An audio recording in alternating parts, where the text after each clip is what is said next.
Hola, ¿cómo les va?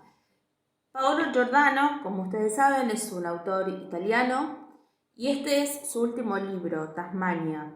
Aborda varios temas actuales, importantes y globales. Uno de ellos es el cambio climático y hay un fragmento que tiene particular interés y lo quiero compartir. Era muy triste lo que el terror estaba causando en el mundo. La frase no era mía. La había dicho Donald Trump a principios de aquel mismo mes. Unas horas antes de que pronunciara su discurso, un hombre entró en un casino de Manila con un fusil de asalto y una botella de gasolina. Empezó a disparar a discreción. Roció con gasolina las mesas de juego, las butacas de las máquinas tragaperras y la moqueta, y prendió fuego a todo. Fue tal la devastación que en las convulsas horas posteriores al atentado se dijo que fueron varios hombres los que irrumpieron en el Resort World Manila. Pero no, fue uno solo, Jesse Javier Carlos.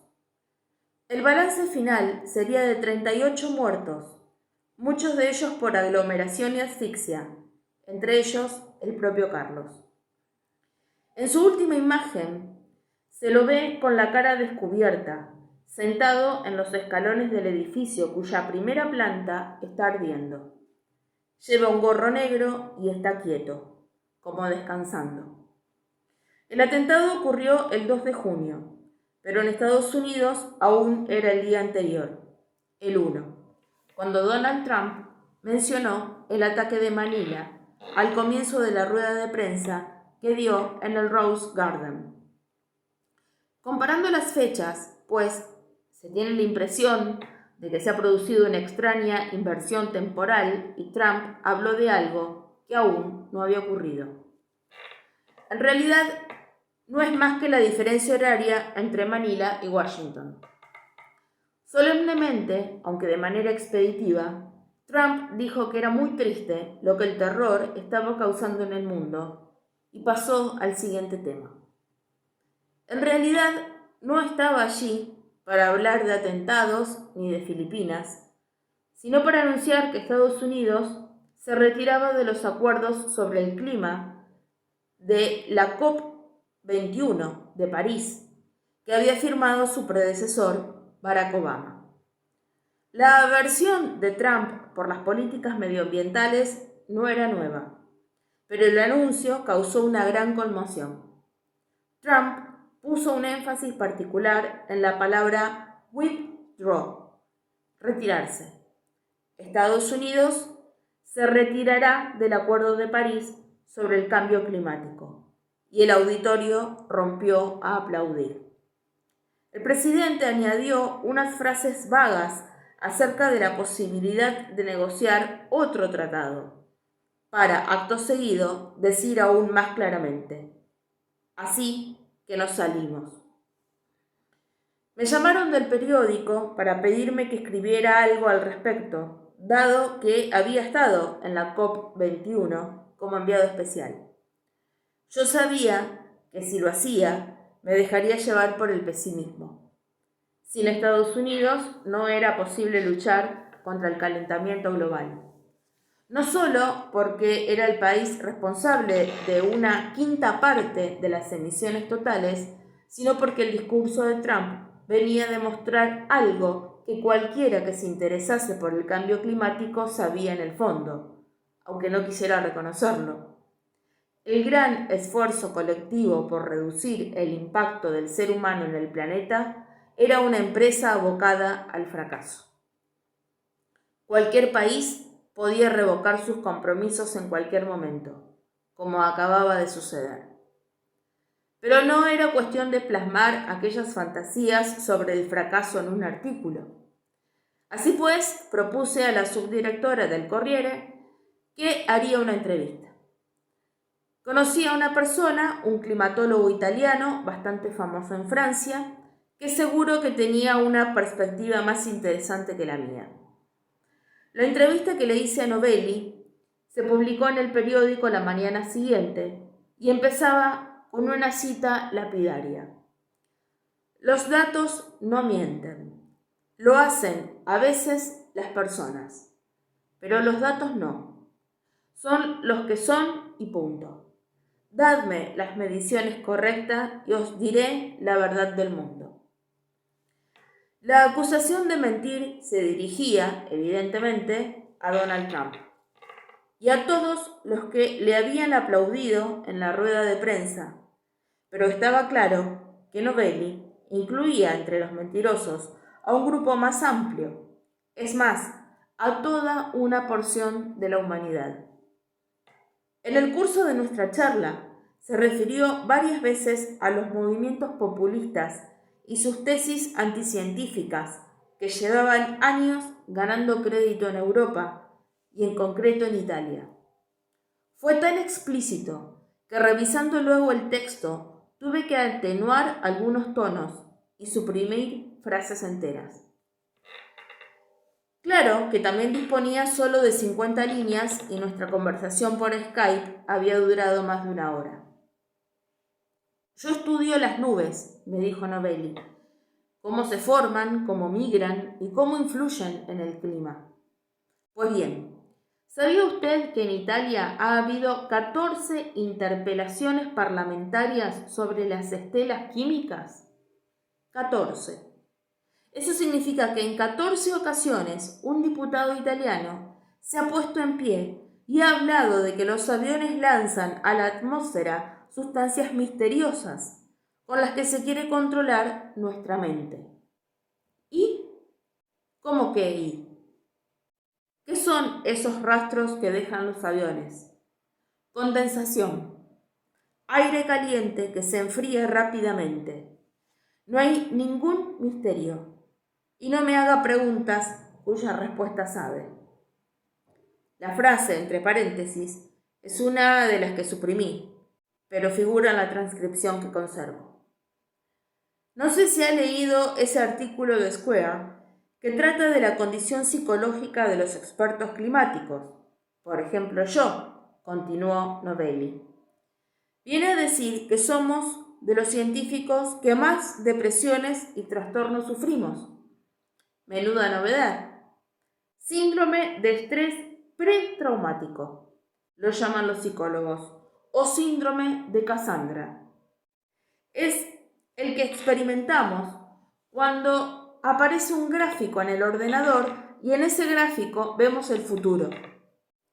Es lo que nos pasa cuando queremos transmitir esa información al mundo, a los ciudadanos, a la prensa, a los responsables políticos. Si quiere que defina la época en la que vivimos, le diré esto: un tiempo pretraumático. ¿Y hoy cómo se siente? Hoy es un mal día, de esos que habría que señalar en el calendario con un puntito oscuro, aunque no negro. Hay días más negros que este, pero hoy, al menos, estamos todos de duelo y eso alivia la soledad. Novelli me dio datos del año anterior, esa clase de datos que según él no mentían. Lo más preocupante era el estado de los mares, aunque nadie pensara en ello. Era donde más a las claras se manifestaba el cambio climático. Las aguas del Golfo de Alaska se habían calentado tanto que las algas tóxicas habían proliferado excepcionalmente. ¿Por casualidad ha oído usted hablar del tema? No, claro. Y en California se habían registrado más de 7.000 incendios, en los que se perdieron 26 millones de árboles, con un coste estimado en $500 millones. Y en China, en la región de Wuhan, había caído una cantidad de lluvia sin precedentes, incluso teniendo en cuenta las fluctuaciones provocadas por la corriente del Niño. Al terminar la entrevista busqué en Google Maps la ubicación exacta de Wuhan y me aseguré de que lo escribía correctamente. ¿Quién iba a decirlo hoy? Esos son los datos, dijo Novelli. Otra cosa son las personas y sus mentiras. Yo veía detrás de él la casa en la que había estado. Le pregunté a qué tipo de mundo tendríamos que acostumbrarnos y me contestó con cierta irritación. A un mundo como el que acabo de describirle, en el que una parte se muere de sed y la otra se inunda. ¿Conoce usted el concepto de gradualismo? No mucho, me temo. Todos tenemos una mente gradualista. Si las cosas siempre han sido de un determinado modo, ¿por qué van a cambiar de pronto? La humanidad lleva 200.000 años viviendo en el mismo planeta. ¿Por qué tendría que hundirse todo precisamente en este momento? Parece improbable, en efecto. Incluso los científicos tienden a pensar así, y por eso nos cuesta creer en las grandes catástrofes, como la extinción de los dinosaurios. Pero resulta que precisamente vivimos en una época en la que todo está cambiando, y de manera drástica. Nos pasa justamente a nosotros. Los fenómenos que veremos en los próximos años serán cada vez más extremos. Cuanto antes lo aceptemos, mejor para todos. Elon Musk, dije, ha renunciado a una serie de iniciativas para protestar por la decisión de Trump. Novelli hizo una mueca. Olvídese de Elon Musk. Los Elon Musk no pintan nada. A ellos no les pasará nada. Están preparándose para cuando llegue la catástrofe. Se construyen búnkers y naves espaciales. Se arman y se compran terrenos a donde se irán y vivirán seguros. ¿Dónde se compraría usted un terreno para salvarse? Me refiero. Yo nunca haría eso. Pero si tuviera que hacerlo, en caso de apocalipsis. Novelli reflexionó unos segundos y dijo: en Tasmania. Está situada lo bastante al sur para escapar de las temperaturas extremas. Tiene grandes reservas de agua dulce. Es un estado democrático y una zona en la que no viven depredadores del ser humano. No es una isla pequeña, pero no deja de ser una isla y por tanto es fácil de defender. ¿Por qué habrá que defenderse? Créame. Sí, añadió con más convicción, si tuviera que elegir un lugar donde refugiarme, elegiría Tasmania. Al día siguiente, me llamó para quejarse del titular de la entrevista. La América de Trump nos condena. Según él, era derrotista y daba demasiada importancia a Estados Unidos. Se negaba a creer que yo no tuviera ninguna responsabilidad y de manera un tanto contradictoria se quejó de que hubiera suavizado algunas de sus afirmaciones. Pero tras ese breve desahogo, que me pareció más que nada una excusa para comentar la jugada, se tranquilizó e incluso me concedió que en general la entrevista no estaba mal. Su retrato, que ocupaba buena parte de la página, lo había satisfecho particularmente. En el curso de aquella conversación telefónica, pasamos por fin del trato de usted al tuteo. Y a partir de aquel día nuestro contacto a distancia se intensificó hasta hacerse muy frecuente. Correos electrónicos, mensajes y no pocas llamadas telefónicas, porque a Novelli le gustaba hablar por teléfono. Me llamaba a las horas más intempestivas y sin motivo aparente, sin fingir siquiera que hubiera un motivo. Muy al contrario, diciéndome sin ambajes que me llamaba porque tenía ganas de charlar un rato. Creo que quise ser su amigo desde el principio, desde que nos conocimos en la calle Monje. Y creo que también Novelli, pese a su actitud huraña, buscaba compañía.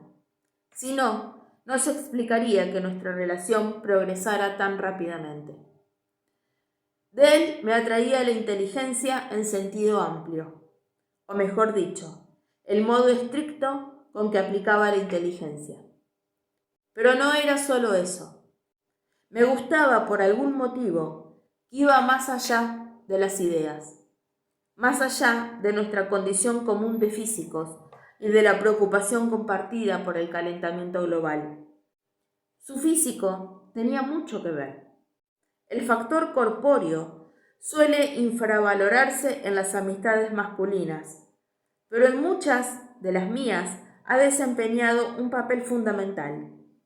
Novelli no era una excepción. La cara redonda, los ojos oscuros y brillantes, el tronco no exactamente gordo pero sí relleno, lo que se notaba más con las camisas pegadas que gustaba de ponerse. Estudiaba las nubes, pero parecía mucho más plantado en la tierra que yo. Y esto me transmitió una sensación de cosa concreta que me venía muy bien en aquel momento de mi vida. Pero nuestra relación también se vio favorecida por diversas circunstancias. Aquella misma primavera, Lorenza y yo nos encontramos de pronto solos. Alma y Fabrizio, los únicos amigos comunes que habían resistido el paso de los años, estábamos con ellos la noche del Bataclan y pasamos con ellos muchas más noches que en la memoria se confunden. Desaparecieron de pronto de nuestras vidas, dejándonos entre desconcertados y humillados. Intentaré resumir lo que pasó, sabiendo, eso sí, que es una suposición, porque sobre aquella ruptura hicimos Lorenza y yo 1000 conjeturas y tuvimos conversaciones agotadoras, muchas veces en mitad de la noche y sin que sacáramos nada en claro, y cabe suponer que todo eso habrá alterado los hechos. El caso es que un par de años antes de la ruptura, Lorenza heredó cierta cantidad de dinero de su madrina. No era mucho, pero sí lo bastante como para que se planteara qué le convenía hacer con él. Al final decidió confiárselo a Fabrizio, que trabajaba en una entidad de crédito. Era una decisión de lo más natural y la noche en la que me lo comentó, nada tuve que objetar. De hecho, apenas miré el folleto del plan de inversión que nuestro amigo le envió porque no venía qué podía añadir yo. El dinero se invirtió y pasaron unos meses, en los que oficialmente fue dando intereses. Sí nos enviaba balances por correos, yo no los vi, pero no creo que los recibiéramos. Lorenza se olvidó un poco del asunto hasta que, con los preparativos del año que Eugenio pasaría en el extranjero, necesitó sacar parte del dinero y le pidió a Alma que se lo dijera a Fabrizio. Alma le aseguró que así lo harían y nunca más se supo. Era la primera vez que ocurría algo parecido. Le enviaba mensajes lacónicos excusándose, diciendo que estaba muy ocupada, hasta que dejó de contestarle. Lorenza la llamaba varias veces al día, cada vez más desconcertada, y al final me pidió que escribiera yo a Fabrizio y le preguntara si pasaba algo. Fabrizio me contestó que sí. En efecto, se trataba de la salud de Alma, aunque no pronunció la palabra cáncer. No me dejó muchas dudas. Recuerdo a Lorenza como si estuviera viéndola, sentada en la cocina, tan consternada por el hecho de que Alma la esquivara como por la noticia misma. Ni se le pasó por la cabeza preguntar por el dinero. De momento, le pediría un préstamo a su padre, aunque no le hiciera ninguna gracia. Unos días después, me fui de viaje. No recuerdo a dónde. Mientras yo estaba afuera, Alma subió a Facebook una foto que Lorenza descubrió, en la que se la veía cenando en un restaurante en un estado de salud excelente. Lorenza intentó ponerse en contacto con ella para pedirle explicaciones, pero Alma siguió sin responderle.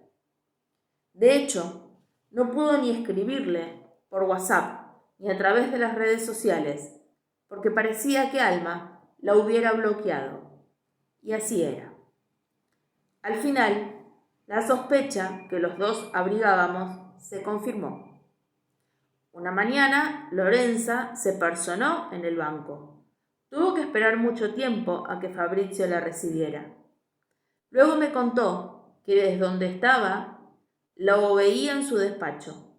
Parecía ocupadísimo en algo, pero no tanto como para hacerla aguardar media hora, una hora y media.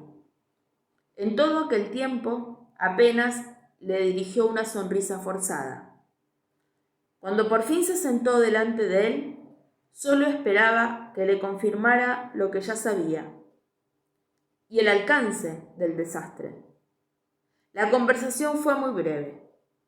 Fabrizio le imprimió un gráfico de la evolución del fondo de inversión aquellos últimos meses y el saldo final, que era casi de cero. Examinándolo luego, vimos cuántas operaciones absolutamente absurdas había hecho Fabrizio, sin consultarnos, utilizando la autorización que le había firmado Lorenza. Lorenza transfirió a la tarjeta monedero de Eugenio los pocos miles de euros que le quedaban, como si no quisiera que el dinero siguiese en aquella cuenta ni un minuto más. Y empezó a buscar a Alma. Una tarde se apostó a la puerta de su casa. De lo que ocurrió en aquel encuentro, nada me contó, pero los días siguientes estuvo más callada que de costumbre. Perdía objetos constantemente y tenía pequeños accidentes tontos. Una de las consecuencias de la ruptura con Alma y Fabrizio fue que nos quedamos sin plan para el verano. De no ser por eso, seguramente nunca nos hubiéramos planteado pasar las vacaciones con Novelli y su familia, a los que Lorenza no conocía. Pero un día Novelli me dijo que iban a alquilar un chalet en Cerdeña, que tenía acceso directo al mar y una habitación de matrimonio extra. ¿Por qué no os apuntáis?, me escribió. Eso, ¿por qué no?, le propuse yo a Lorenza. No tendríamos ni que pagar gastos. Lorenza accedió casi de inmediato. Cuando le comenté lo fácil que me había resultado convencerla, me contestó: seamos sinceros, ahora mismo no tenemos muchas ganas de estar solos, tú y yo. El chalet de Cerdeña estaba en una urbanización a la que se accedía por una carretera privada y en la que había un guardián que lo escrutaba a uno atentamente antes de levantar la barrera. Se remontaba, según Novelli, a la época dorada del urbanismo ilegal, cuando en Italia no había límites y casi todo estaba permitido, como construir horrores en plena playa. Mejor para nosotros, concluía él mirando con deleite el mar, con los brazos en la espalda y metidos los pulgares por la goma de los pantalones cortos. La casa no era gran cosa. Tenía las puertas y las ventanas de aluminio y muebles de poco valor. Ni siquiera había aire acondicionado, por respeto, según los propietarios, a la construcción original, por pura tacañería, según Novelli. Pero el entorno era maravilloso, y la mayor parte del tiempo lo pasábamos fuera de la casa. Un sendero de grava serpenteaba por entre un jardín de plantas grasas dominado por una pita enorme y carnosa que ya había disparado al cielo su flor altísima. Siguiendo el sendero se llegaba a una pequeña bahía. Acceder a ella por la costa era difícil. Solo iba alguna que otra joven pareja intrépida y casi siempre estábamos solos.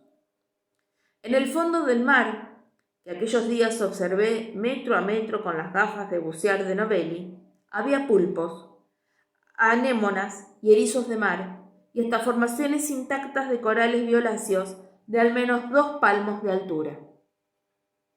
Por la mañana me levantaba el primero. Bajaba solo a la playa. El mar estaba en calma y siempre me proponía nadar mar adentro, pero al final me quedaba haciendo el muerto. Cuando volvía a casa, me encontraba levantados a los hijos de Novelli, que iban y venían como perdidos, buscando comida, cogiendo paquetes de galletas de la despensa que luego dejaban en cualquier sitio. A veces volvía a la cama con Lorenza, que ya estaba despierta, pero parecía reacia a salir de la habitación. Entre las sábanas había siempre arena, sobre todo en los pies, y a los dos nos aliviaba el hecho de no poder hacer el amor, porque los dormitorios eran contiguos. ¿Te estás divirtiendo?, le preguntaba a todas horas. El sitio es bonito. No te estás divirtiendo. Y eso que todos estos años hemos pasado las vacaciones con Alma y Fabrizio. ¿Qué quieres decir? Nada, que podrías esforzarte un poco. ¿Te esforzabas tú con Alma y Fabrizio?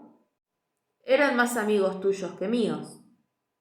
No sabía que pensabas eso, habérmelo dicho. Todos los días, Novelli y yo llamábamos a la guardia costera para denunciar a los yates que se acercaban mucho a la playa, pero nunca venía nadie. A última hora de la mañana íbamos de compra a San Teodoro. Comprábamos verduras y dulces locales hechos con requesón, que luego no se comía nadie. Y hacíamos cola en la pescadería. Como era Ligur, Novelli tenía una sólida cultura en materia de pescado y discutía, regateaba a veces con demasiado empeño, como para enseñarme a mí que solo compraba en la pescadería de los supermercados. Cuando salíamos me decía, ¿lo ves? De todo esto, en Francia, olvídate. Tenía una actitud ambigua con respecto a Italia. Alternaba un complejo de superioridad, la presunción de vivir en una ciudad brillante y cosmopolita como París, con manifestaciones de nostalgia casi infantiles. Carolina, en cambio, no ocultaba su aversión a Francia. Hacía imitaciones burlescas de los parisinos y decía que eran todos unos clasistas y unos gándules. Una noche, en la que estábamos cenando en la terraza, Lorenza perdió la calma. Me parecen solo estereotipos, dijo. Te aseguro que son así, replicó Carolina, y yo te aseguro que no es verdad. La conversación siguió en ese tono y habría pasado a mayores si Novelli no hubiera hecho uno de sus juegos de palabras y cambiando de tema justo a tiempo. Él y yo cogimos la costumbre de darnos un último baño nocturno, cuando todos se acostaban. Como por la noche refrescaba, el agua parecía tibia y aguantábamos en remojo mucho rato. En medio de aquella calma tuvimos algunas de nuestras conversaciones más densas. A decir verdad, yo me limitaba casi todo el tiempo a escuchar. Novelli era más de respuestas que de preguntas, y yo lo contrario. La noche en que Lorenza y Carolina estuvieron a punto de discutir, había un incendio al sur de la bahía, y se veía como una herida roja en la silueta oscura del monte. Creo que Carolina está harta de París, dijo Novelli, algo triste. Les echa la culpa a los franceses, pero la verdad es que no encuentra nada que hacer. Está obsesionada. ¿Obsesionada con qué? Se pasó las manos mojadas por el pelo y se lo alisó. Con la idea de trabajar. No necesitamos que ella aporte un sueldo. No es que nademos en la abundancia, pero no las arreglamos. ¿Tú te sentirías realizado si no trabajaras? ¿Qué tiene que ver? No es simétrico. Además, siempre le ha parecido bien. Carolina nunca ha tenido ninguna vocación, digamos, particularmente fuerte. Lo dijo con una dureza que me sorprendió y añadió, de todas maneras, el invierno que viene nos volvemos a Italia. Ya está decidido. Había un concurso de profesor titular en Génova, su ciudad natal. Estaba reservado para candidatos externos, pero en realidad se convocaba para él. Veremos qué pasa, añadió, con las subvenciones que les llevo. Nos quedamos mirando el resplandor del incendio en la costa. Los hidroaviones iban y venían sin parar, descargando chorros de agua salada. No parecían muy eficaces. Si no fuera un drama, dijo Novelli, hay que reconocer que es un espectáculo increíble. Un fragmento de Tasmania, el último libro publicado por Paolo Giordano. Nos vemos.